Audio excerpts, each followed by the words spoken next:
Hello बच्चों, let's read the question. So question says that consider the following electronic configurations of the element P and the then correct a statement about the element P is. इनमें से कौन सा correct है?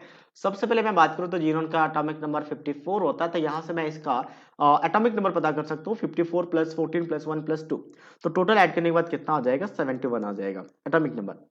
अब हम सबसे पहले बात करते हैं यहाँ पे आपके पास क्या बोला गया कि करेक्ट स्टेटमेंट है, तो यहाँ पे पीरियड्स के बारे में पूछा गया है और ग्रुप के बारे में पूछा है। तो पीरियड निकालने के लिए जो हाईएस्ट वैल्यू ऑफ एन होता है वही आपका क्या होता है? पीरियोडिक सॉरी पीरियड नंबर होता है। तो पीरियड नंबर तो 6 आ चुके हैं जो तीनों में गिवन है, मतलब तीनों सही हो सकता है, नन ऑफ दिस भी हो सकता है, ग्रुप नंबर पे पता चलेगा। अब यहाँ से डी ब्लॉक और एफ ब्लॉक का इलेक्ट्रॉनिक कॉन्फिगरेशन याद रखिए। डी ब्लॉक की बात करें क्योंकि यहाँ पे डी और मेनली आपका एफ दिख रहा है क्योंकि एस तो फुल्ली फिल्ड है। तो डी ब्लॉक का इलेक्ट्रॉनिक कॉन्फिगरेशन क्या होता है आपका? n-1 डी 1 से लेकर 10 एन एन एन आ जाएगा आपका ns 1 और 2।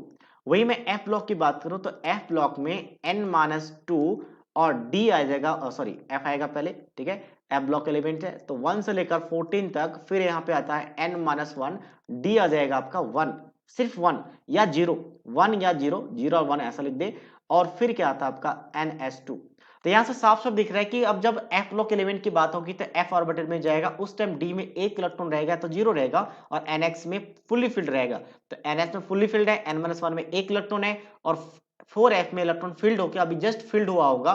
तो अभी जस्ट अगर फील्ड हुआ मतलब ये थर्ड ग्रुप, क्योंकि जितने भी f ब्लॉक एलिमेंट है सारे के सारे f block element group number third पे बिलोंग करते हैं, तो ये हमें याद रखना होता है। तो इसका मतलब ये थर्ड ग्रुप के एलिमेंट है जो कि ऑप्शन नंबर सी के साथ मैच करेगा। So that means option C is the right answer of this question.